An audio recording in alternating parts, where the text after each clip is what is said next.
deep learning methods for audio AI.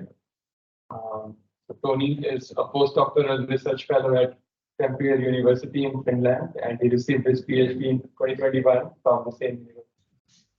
He has published many great papers, especially on the topic of sound event detection, and he's an important contributor to DK's challenge, which is a well-known challenge for audio classification tasks. He has authored many great publications, which have been cited over more than 6,000 times, and I myself have read many of them, and I admire them. He is also a key contributor to open science in the field, and he has authored more than 15 public data sets. So it's a big number, and many evaluation toolboxes and baseline systems for the DK's challenge he has built. And he presented a tutorial on DK's in the year 2019 in the ICAST conference, along with Tumas Virtanen and Anna Mario Sapos. So I would like to invite Professor Dr. Toni Heittola to speak on this topic now. Thank you. Thank you very much. Okay. Thank you for the introduction. Do you see my slides? Yes. Okay. So the topic is deep learning methods for AI, audio AI, and this very general talk, but focus is still on everyday audio. So the content of the presentation is following. So first I will introduce you some different kind of ways of doing audio content analysis, and then go through what kind of audio representations we are using, what kind of deep neural networks we are applying in this field, and then some task-specific processing steps, and finally go through some special topics in the everyday scene analysis. So in audio content analysis, goal is to analyze the audio signal to extract information about this content, and focuses on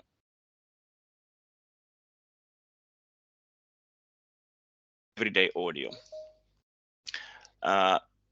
When we are doing the content analysis of speech, research focuses on what kind of sources of information there is in speech, and what do we pay attention to. So speech requires active listening from humans, and acoustic speech signals are very rich in terms of information. There is a linguistic content, the literal message of the speech. Then there's a prosodic content, how this literal message is delivered, and then we have affective content, the speaker's emotions when he or she is speaking, personal content, speaker identity, traits and state, and then transmission and situation related content, speaker environment, and so on. And some applications for speech analysis are, of course, automatic speech recognition, where we are doing speech to text. Then there is a speech synthesis, text to speech.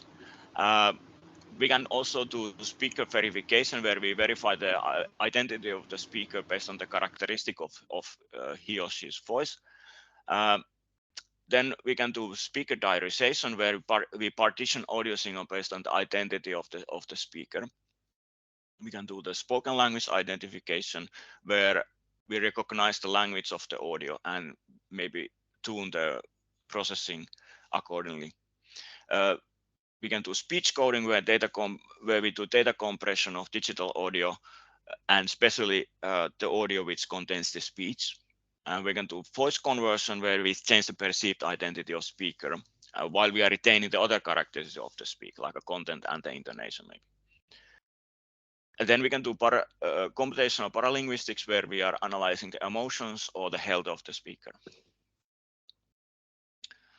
In the content analysis of music, the focus is on what kind of sources there are, sources of information there are in music, and what do we pay attention to. So music requires active listening from humans, and aesthetic qualities are important: melody, musical instrument, tempo, and musical genre. So there we have a temporal information which is related to sound quality, musical instruments, playing techniques, and acoustic properties of the room or venue are contributing to this. Then we have intensity related information, musical dynamics, accent, loudness, how the instrument is played. Then we have a tonal information, which is related to the pitch, the melody, chords, intonation, and vibration. Also, we have a temporal information, which is related to the rhythm of the music or tempo of the music, timing, meter, rhythmic patterns, and so on. And then statistical information of the music, signal properties, amplitude distribution, number of zero crossings, for example. And applications for music content analysis are nowadays, most of the music is digital, so we have large databases of digital music. So organization of these large databases. We can do search and retrieval, classification, or similarity-based searches in these large databases. Then we can do interfaces for search and retrieval. We can use fingerprinting or query by humming. We can also, it can be used for visualizing the music. We can extract the symbolic representation of the music, harmony, score to the music transcription. And then interaction, we can create playlists, music recommendations based on the content of the music. And few commercial examples, there's a Shazam and Grace Notes, which are doing song recognition through audio fingerprinting. Then there's a Spotify, Apple Music Bundle, Last.fm, which are doing a lot of music recommendation based on the content. Also, they are using metadata of the music, but also the actual content of the music. And then some professional tools for music production. There is a Melodyne, which is doing pitch detection and modification of vocal tracks and different instruments. And then there is this kind of music instrument playing applications for mobile use, for tablets. Personal coaches for learning how to play guitar. Musician is one of those that's using music transcription. Okay, and then the content analysis of everyday scenes. So what are the sources of information in everyday audio? What do we pay attention? So everyday scenes are perceived mainly using passive listening. We are not actively listening what kind of sounds are happening around us. Only if something happens, we are steering our focus on it, and then we change our listening into active mode. So we are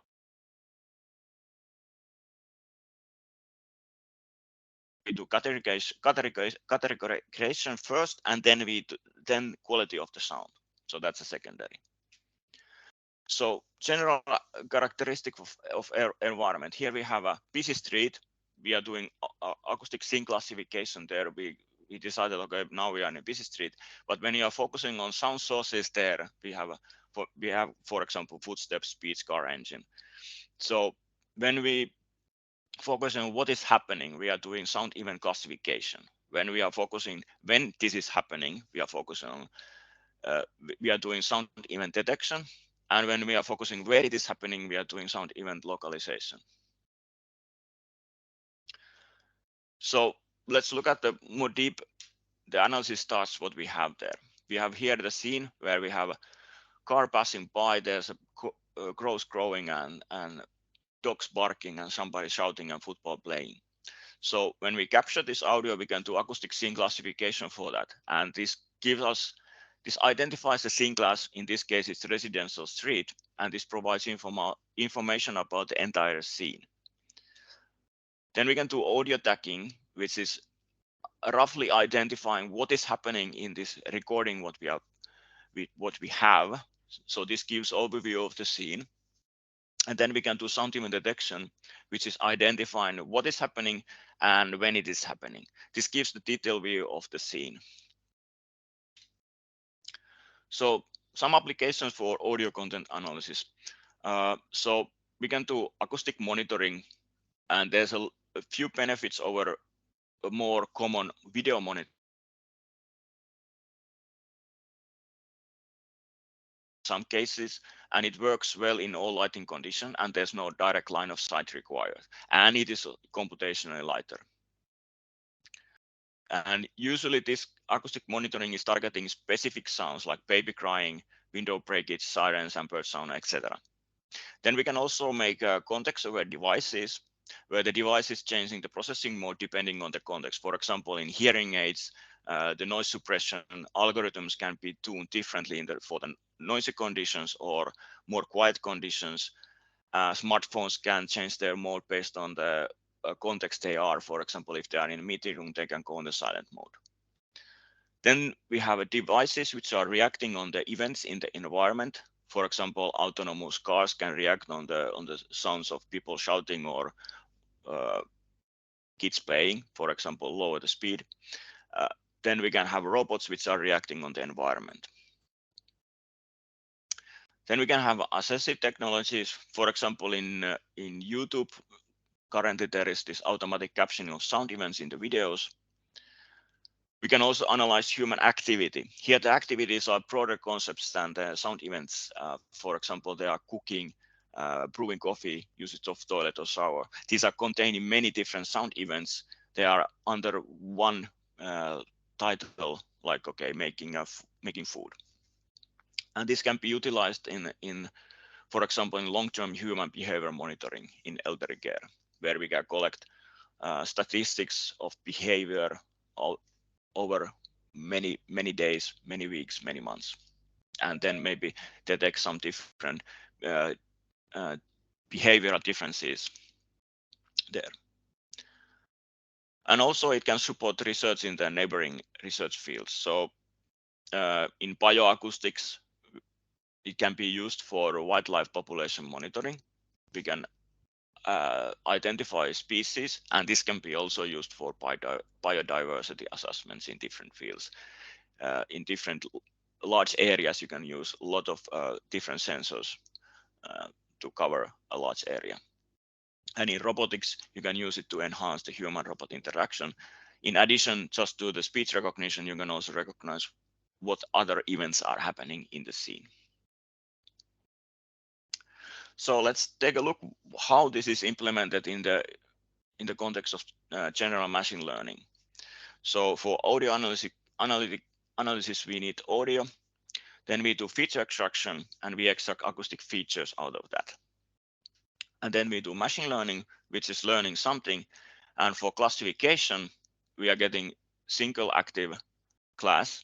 And for tagging, we get from 0 to n. So many sound classes can be active at the same time. And then we can do a detection where we also have the temporal axis there for us. So for the audio representations, audio is stored in a digital form. So it's a sequence of samples. And this can be represented as a sequence of feature vectors, which are calculated in analysis frames, usually 20 to 100 milliseconds. And different type of features are used for different applications. And for most tasks, raw audio contains too much irrelevant data to be used directly. In some cases, you can use it. However, usually you need much more data, annotated data, if you want to use the raw audio. So the goals of the feature extraction is to capture the relevant information in terms of this particular task you are doing, and also disregard variations which are irrelevant for your given problem. For example, in speech recognition, the speaker identity is irrelevant, also level of reverberation, channel effects, amplitude, loudness, and so on. Most often we are using spectral representations where we have information of the energy of signal in frequency. And often this incorporates some sort of scaling of frequency that resembles human hearing. We are using perceptual scaling, which is logarithmic. So here on the left, you can see the short-term Fourier transform-based spectrum, which is time frequency representation. And this shows how the energy of signal changes in time. Then we have on the right, we have transformed this spectrogram into MEL spectrogram, where the frequency axis is logarithmic. And often we are using log MEL spectrogram, where the energy value.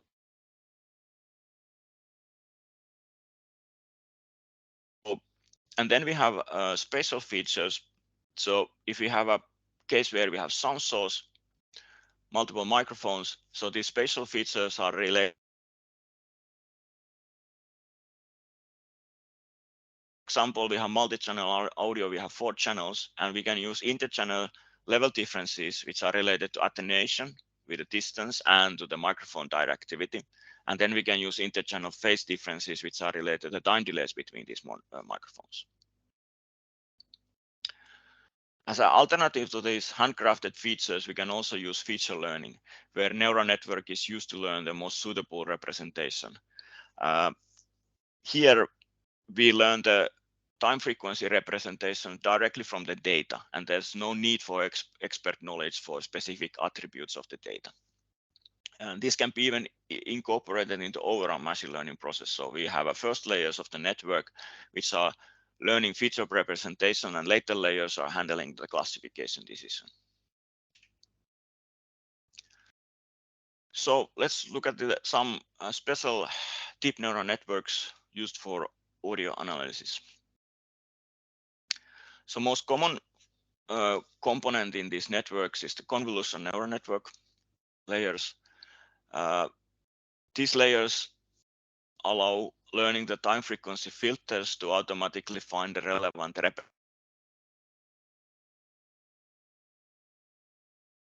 layers in the network. And typically these are applied to the time frequency representations, like short-term Fourier transform or log-melt spectrograms. And input features are typically represented as a 2-dimensional matrices, and this process takes into account the time frequency structure of the data. But it also can handle multiple input channels using, for example, multi-channel audio and so on. And by stacking multiple layers of these, it allows learning the discriminative high-level features from the signal. And in audio signal, the temporal long-term temporal context is very important.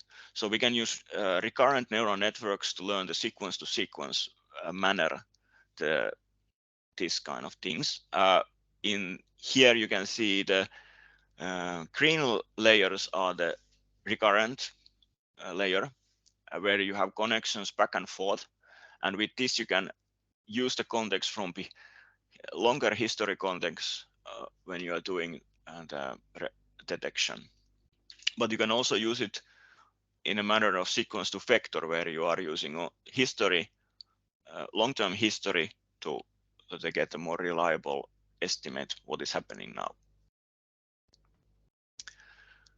Nowadays, one of the most common components is the transformers, which are using self-attention mechanism, and they are giving different weight of different parts of the input signal, and they are made for processing sequential data, and hence they are used a lot of in natural language processing, and they process the entire input at once, so not sequentially like these previously shown recurrent neural networks.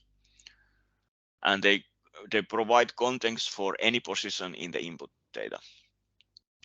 Usually it's used in encoder-decoder architecture. So in translation applications, the encoder for text and then decoder for text, or in audio captioning, where we have an encoder for audio and decoder for text. And all of these layers can be combined. Common approach is to have CNN layers which allow learning high-level features. Then we have recurrent layers or transformers for modeling longer temporal context. And then we have the task-dependent fully connected layers to produce the output. And this whole network can be trained jointly in the end-to-end manner. Let's take a look in the general system architecture. So in the learning stage, we have an audio and we have a reference annotations for that audio. We do the feature extraction for the audio to get the feature matrix. For annotations, we are doing some sort of encoding to get the target outputs, which are then together used to learn this acoustic model. In the usage stage, we have a similar feature extraction stage for the input audio. we get a feature matrix. We are using the acoustic model to the recognition to get the system output. Depending on the task what you are doing, you have a different kind of representation for this output. You can, in classification, you have a vector of classes.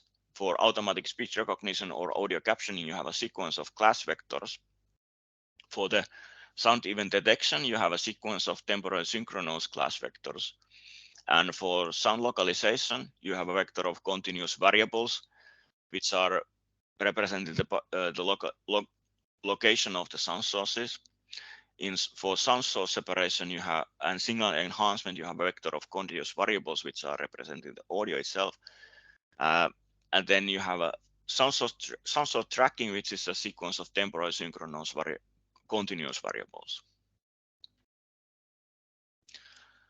So let's take a look of some topics in the everyday scene analysis. Acoustic scene classification has been actively researched now over 10 years, and many of its aspects have been studied in the TCASE challenge over the years. So I've collected here some rough numbers, how we have dissected the problem.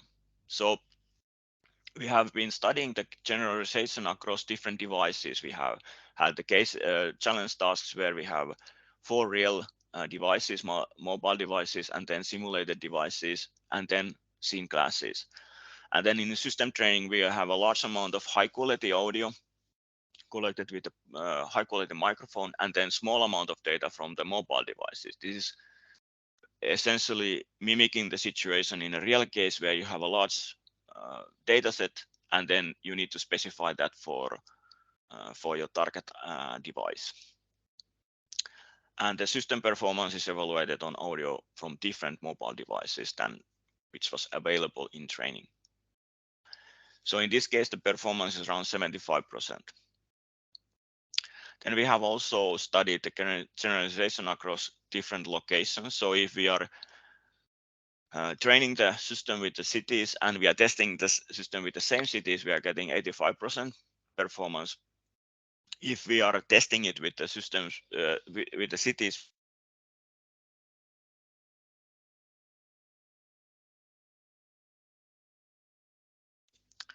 we have also studied the open set classification problem, where known scene classes are recognized 70 to 80% accuracy, and unknown scenes are falling to 35 to 85%. And most recently, the research have been focusing on low complexity solutions, which are very close to the real time for real life applications. So there we tested with the 3 classes, which was like in what kind of transportation mode you are. Are you in a train or so on, or are you in the outside or inside? And in this case, we had a model limit, size limit for 500 kilobytes, and this proved to be quite easy task. So it was 95% the performance there. And then most recently, we have these cases where we have 10 classes, multiple devices, and the model size is limited to 128 kilobytes. And there we have achieved already 75% accuracy in a very short 4-second segments, or even 1-second segments. The other topics which falls into the acoustic scene classification, we have also tried to do city classification. So if we are training with the recordings from the Paris, München, whatever European cities, how well we can recognize those solely based on the recordings in the city. This gives 50% accuracy. In most cases, the parks and whatnot, they sound pretty much the same, but then again, the trams or metro, they might be very peculiar for certain cities. Then when looking at the performance comparison between humans and computers, we did this study 2017 for data which was collected only in Finland. We had 15 scene classes there. The machines got over 80% accuracy there. But when we are looking at the listeners which are familiar with the locations, with these locations, so which are familiar with the Finnish sound scenes, we call them expert listeners, there the accuracy was 77%. And then if you are looking at the listeners which are familiar with the, which are not familiar with the locations, the accuracy dropped to 74%. So this tells that we are quite close to the like almost superhuman performance. But okay, here the segments were relatively long. They were half a minute long, which were presented, and it's almost matter of can you recognize the certain sound events from the scene also. So if it's very quiet scene, then you need to recognize certain sound scenes, and then you need to be also familiar that okay, this sound event is very characteristic for certain scene. And we have done also audiovisual scene classification, where we are jointly learning the scene characteristic using audio and video signals. So audiovisual approach enables more robust classification. So if we are doing audio only scene classification, we get roughly 75%. With the video only, we are getting 68. And with audiovisual fusion, when we are using both of these, we are getting 85. So in this case, we have a network where we have different, we have audio branch and the video branch, and then they are fused together and before the final classification. For sound event detection, sound events are naturally overlapping other sounds in time and frequency. So this makes this task very difficult and challenging. We can do monophonic sound event detection, which is capable of detecting only one event at a time. In this case, events are detected as they become prominent in the scene. So this gives rather a fragmented view of the auditory scene. However, in some cases, this is already enough. In some applications where we are targeting sound events which are relatively rare and they might not overlap so much with the other sounds, this is totally sufficient method.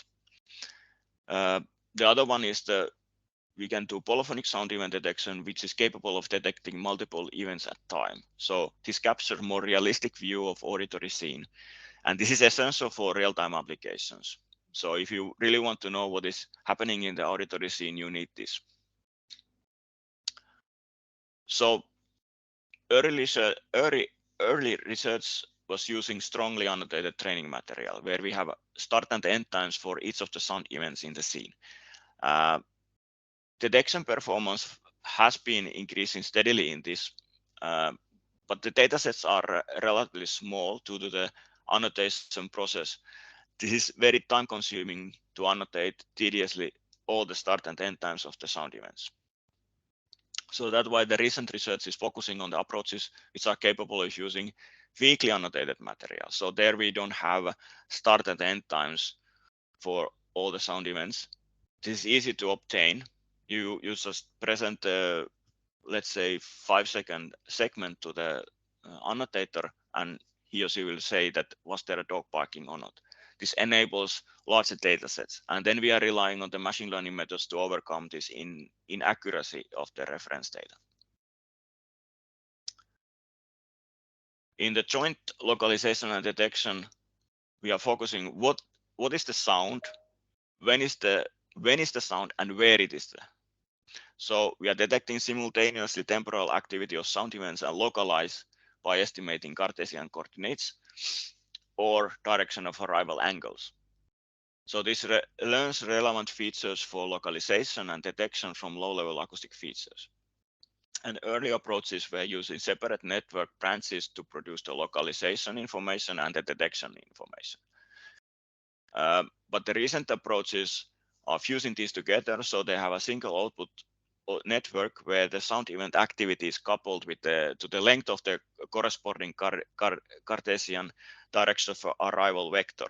So then we can use single unified regression vector laws. So to address the problem that deep learning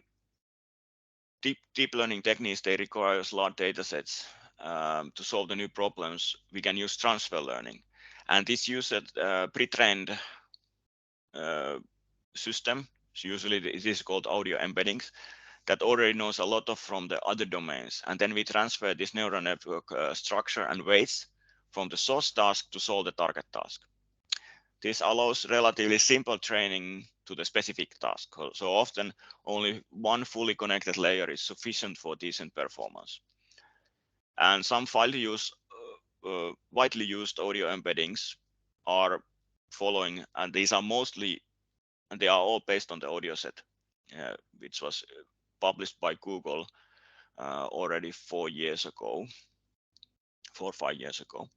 So we have OpenL3, which is called Look, Listen, and Learn, which is from 2019, which is quite widely used. Then we have BANS, which are, the paper title is Large-Scale Pre-Trained Audio Neural Networks for Audio Pattern Recognition. That's from 2019. Then we have a bit more recent, which is PAST, which is training, efficient training of audio transformers with a patch-out technique. So as an example for transfer learning, let's say that we need to make a classifier with a very small target data set. So our target task is to classify agricultural machinery sounds. So it's very time consuming to collect extensive data set for this specific task.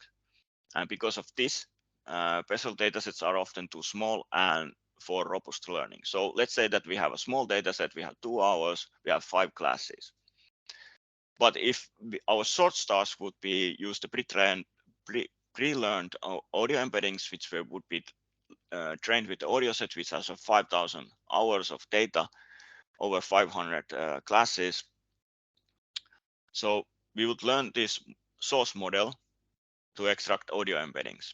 And then we would use this to extract embeddings for this small data set. Essentially, this is, you can see these audio embeddings as audio features in this stage. So you extract audio features with this source model, and then later on you are using them as such. So you have audio embeddings, you have target outputs, then you learn something, you get a target model, and then you do the evaluation with it. And one of the more recent topics is the zero-shot learning. So in traditional supervised learning classifiers, they require considerable amount of representative training samples from target classes to work. And to classify audio instances from new sound classes, they require retraining and parameter tuning for good performance. So zero-shot learning techniques, they allow use of existing data sets to train the classifiers for new sound classes. And this learning is done without any audio samples from the target classes. So there you have textual descriptions about the classes, and they are used as a semantic information in this process.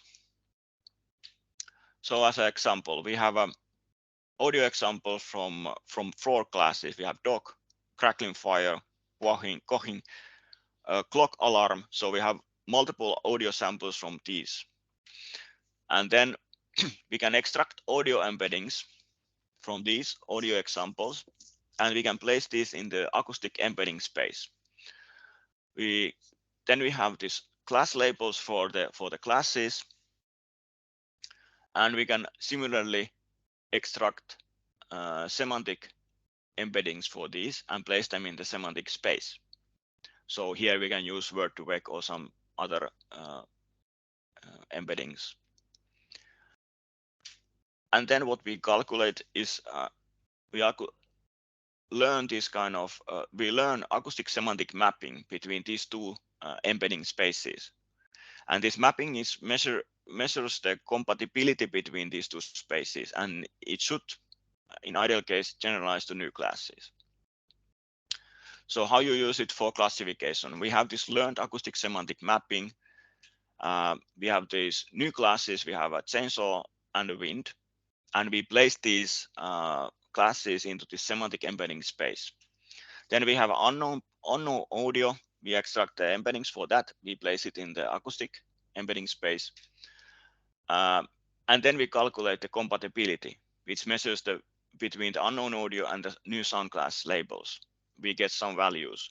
We can and then we can select the highest compatibility and give the class label for it based on that. So in this case, it's wind. In real use cases, there is often mismatch in the audio capturing conditions between the material which was used for system training and the actual use case. So the new environments, they were not encountered in the training material collection, and then there might be different recording devices. There's different models, different manufacturing tolerances, even within the same device. So the solution would be to use unsupervised adaptation to new domains. And the system is adapted to deal with the new capturing conditions using large unlabeled datasets from this target domain. So traditional methods are using model fine-tuning based on the target domain. More recent ones are using adversarial domain adaptations, which finds the new model which outputs a condition invariant representations for these input signals.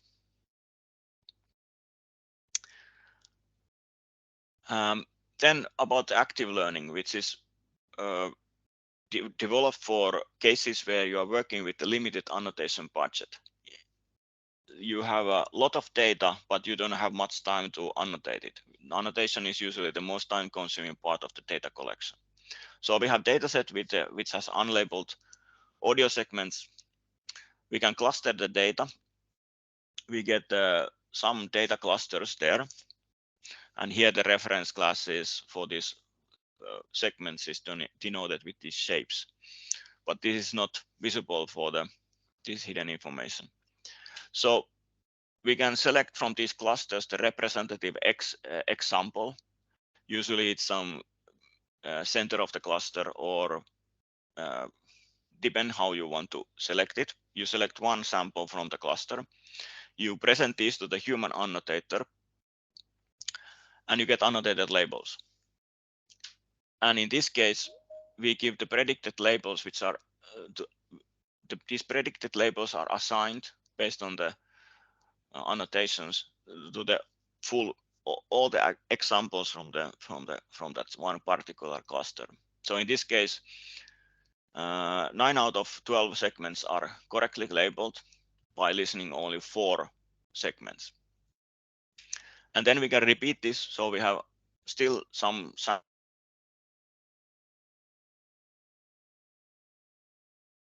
present them to the human annotator and so on, and we can loop this until we have reached our listening budget, or in finally all the data is annotated. So when you use this specifically for sound event detection, the aim is to maximizing the accuracy of the learned sound event detection with a limited annotation effort. So this requires the annotation effort is greatly reduced on the datasets where the target events are mainly rare. So in this particular example, which was in one of the work which we did, we were using active learning and annotated only 2% of the training data, and the detection performance it was similar compared to the case where we annotated all the training data. So as a summary, audio content analysis can focus on different type of audio, like speech, music, and everyday audio. Audio signal is represented with the spectral representations for analysis, and audio content analysis requires learning of high-level features and modeling longer temporal context. Analysis task, this dictates the format of your target output for machine learning problem. And as strong annotations are hard to produce, the current research is mainly focusing on approaches which are avoiding the use of strong annotations in the learning, or having human in the loop to focus the annotation effort better. So this concludes my presentation.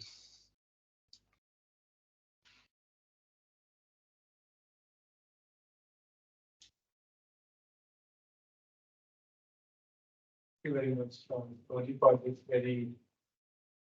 very expansive presentation of the entire field of audio event detection and audio AI. I'd like to invite questions from the audience. Actually, I was working on the distribution on the audio. So I was working on video videos as well as so that was so I was so we can submit that the details of the legal sheet in terms of distribution sheet. Right.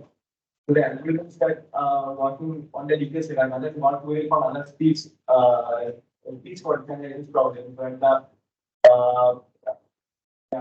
where the legal when I think there is something else happening along with legal sheet. Can you just give more discussion on this? Sorry, I think you are muted. Connection is very bad. I barely can hear anything. Can you repeat the question? If you had one. Just a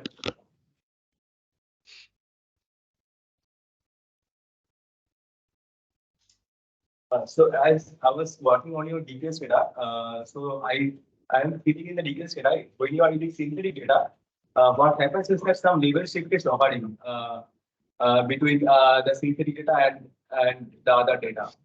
So I was trying to use some domain adaptation technique to solve the problem. So when I was and there is another problem of speech ASR problem where such distribution shift also happening. But the similar kind of algorithm that works on works on the AED, where assuming the level shift hypothesis, is not working for speech content analysis problem. So, do you think can you give some explanation or some justification or some idea why such thing is happening? No. It is very poor acoustic conditions you have there. It's very hard to understand what you are saying, but It is very outside.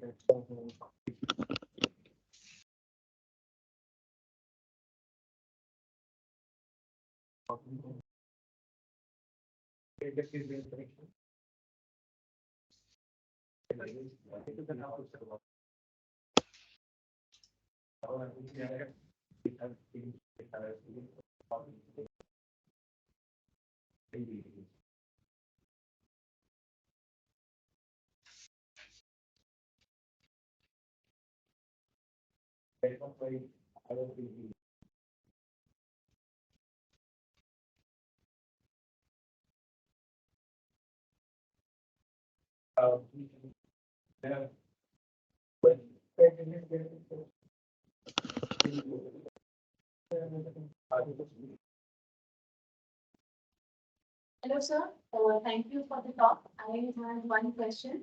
As existing domain adaptation techniques that I have studied so far for supervised domain adaptation or semi-supervised or unsupervised, all of these things have one thing in common that the label stays the same.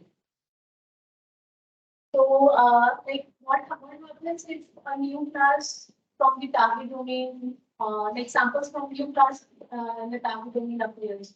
How can the model adapt to those new classes? When the corresponding samples are not present in the source domain. again, very poor, very hard to hear what you are saying. You were asking about supervised and unsupervised something. Can you repeat the question? I think the microphone wasn't correctly selected. Now it should be okay. Can you ask again? Sorry for that. So I'm asking that the domain adaptation techniques that I have studied so far, including supervised, unsupervised, and semi-supervised domain adaptation techniques, all of these have one thing in common, that the label space is same. label space in the source domain and target domain is same. What happens if samples from a new class appears in the target domain? How can we adapt to those samples given the fact that the corresponding samples in the source domain are absent? Yeah. So okay, the domain adaptation is not my full my expertise, so I cannot fully answer to your question there.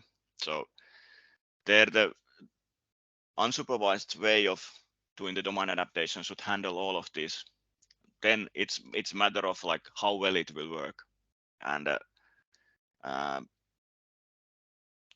frankly, to say that currently the performance is not very good.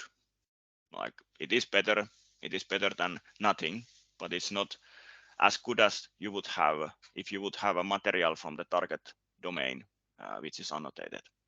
So it's like halfway there.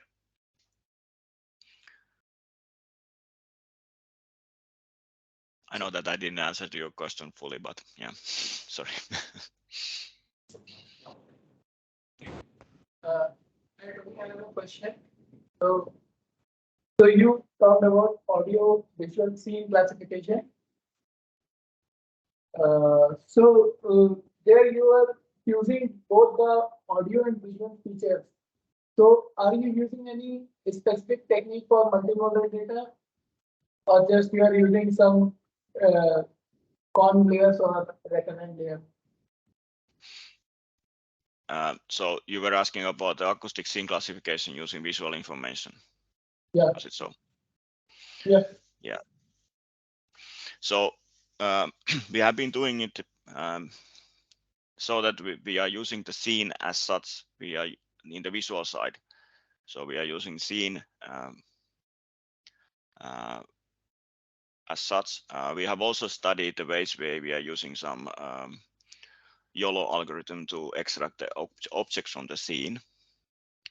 So this is related to recognizing different events or objects which are very characteristic for the acoustic scene.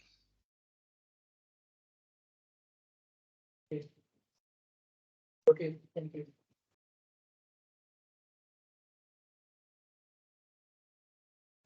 So in the same part you talked about like having some audio or video embeddings, right? So what kind of embeddings, like how did you generate them for that? The same thing that he asked. Scene classification. What kind of embeddings were those? So we are commonly using some OpenL3 or PAN or recent years also the past audio embeddings. So those are the most common ones, and they are working quite nicely in a general case. You need to do a lot of work to of material from your target task.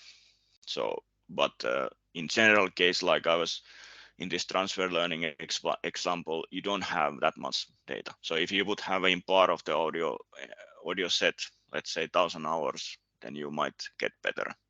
So the audio set data set which is used to create these embeddings is not the perfect one. So it has also annotation errors and whatnot.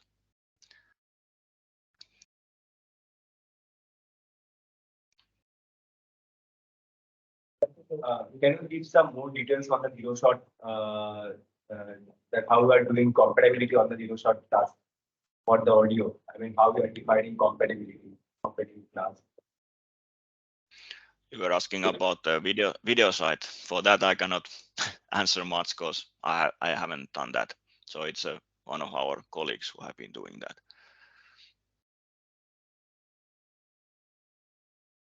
But mostly in our group, we don't have expertise on the video analysis. So we are relying on the ready-made algorithms like YOLO.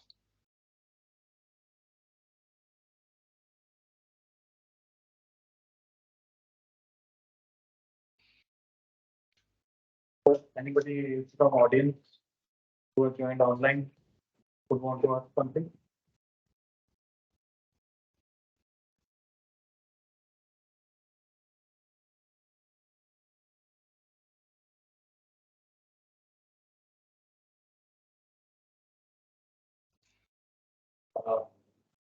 online audience, you have any questions?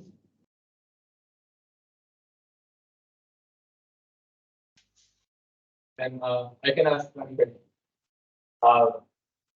Maybe you can speak a bit about active learning. You mentioned that with 2% of annotations, we were able to achieve performance as good as 100% annotation. Maybe you can give a bit more details on that paper. What kind of activities? So you were asking about active learning. Yeah. Did I hear correct? Yeah. Okay. Yeah. So this research direction came from the practical need. We are doing data collection is rather easy, so you can collect a lot of data, but the annotation is problematic. We had a project where we collected continuously 24 hours every day for months, and we had a lot of data, and our targeted events were relatively rare, so you would have maybe 10 events per day. So you have a lot of data which is basically you don't need to listen it, but you need to find those events. And in this case, it's very, the original way was very engineer, like, okay, you cluster the data and you check what is in those clusters, and maybe in one of the clusters you have one of the target classes. And of course you will have a clusters which contains also just the background events and not your target sounds. This was just to make it easier to find those targeted sound events from the large amount of data. Then later on we formalized this and made it more like algorithm which is interactive and iterative to make it more formal. And we have been using that in some projects. But the idea itself is relatively easy to implement in also without any algorithm. You cluster the data, you listen samples, then you do it again. So it's every engineer can do this in half a day. But if you incorporate that to the model learning process and so on, so it's after each iteration you calculate model, and then you use that model to find the better candidates for your listening, for your annotator and so on. So then it becomes a bit more robust. But that was the motivation for the active learning. And nowadays there are many this kind of annotation problems. They are of course solved by using crowdsourcing, so mechanical Turk and so on. But still, this kind of active learning methods can be incorporated in that process too. So it is just to manage the large amount of data. And in more general terms, I would say that the development in the audio analytics is the biggest hurdle currently is the data. So compared to what is in the image analysis side or video analysis side, our data sets are relatively small. As it said, also very difficult to do the annotations or the strong annotations. Okay, we have a lot of data sets which are weakly annotated, like audio set. So you have a 5-second segments. You know that there is certain events are happening there, but also there is some errors because the data set is so large that it has been, nobody has curated it fully.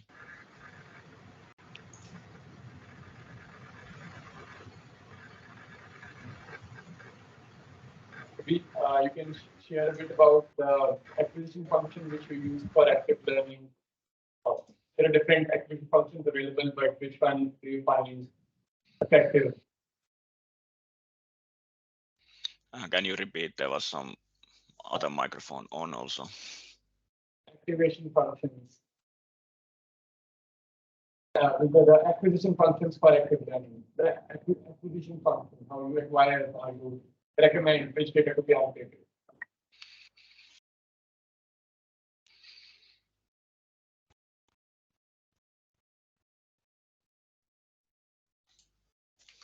Are you able to hear? I don't hear very well now. I don't know what is wrong, but okay. Can you still try to repeat? Yeah, he's asking about the acquisition functions that you have used. So can you talk a bit about that for active learning? Like what kind of acquisition functions we are using and how do you decide? Which works well for active learning? Still about the active learning, was it? Sorry? It's very hard to hear what. So I'll repeat once more. So like he's asking about in active learning, what kind of acquisition functions that you are using? What kind of activity function? Okay. Acquisition function. I mean, we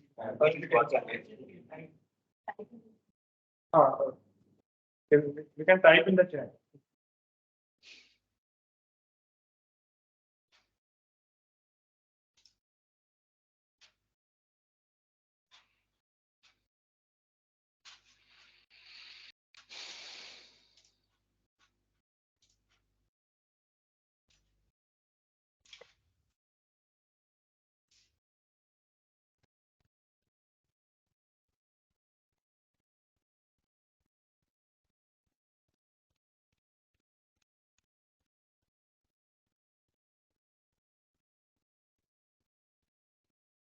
Can you see the question in the chat?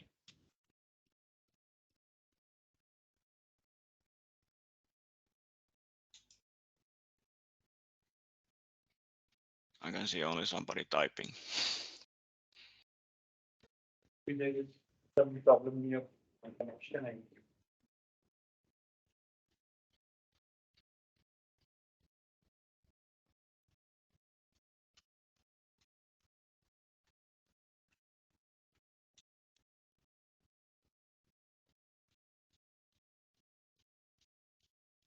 I think it's fine. I think there is a lot of rain here. It's heavily raining here, so maybe there is some connectivity issue.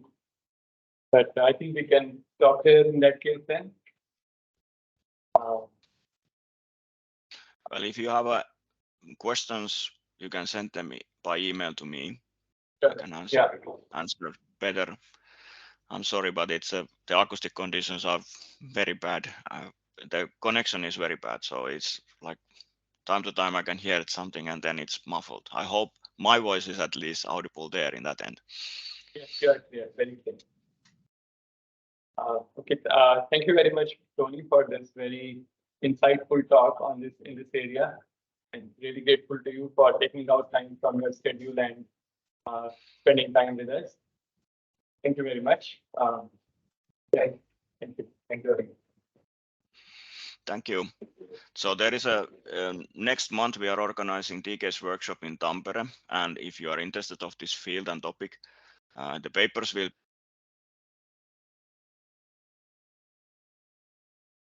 DK's community. Also, the presentations will be available later, so you don't have to participate. You can check them later. So in that workshop, the presentations are only 4 minutes. So there's spotlight presentations for the posters. So maybe they are not that like much contain so much information, but maybe those are quite easy to skim through all the 48 papers what we have in the workshop if you are interested of this domain. Yeah, sure. Certainly will check out those papers. Thank you very much, Toni. Thank you. Bye. See you. See you. Bye.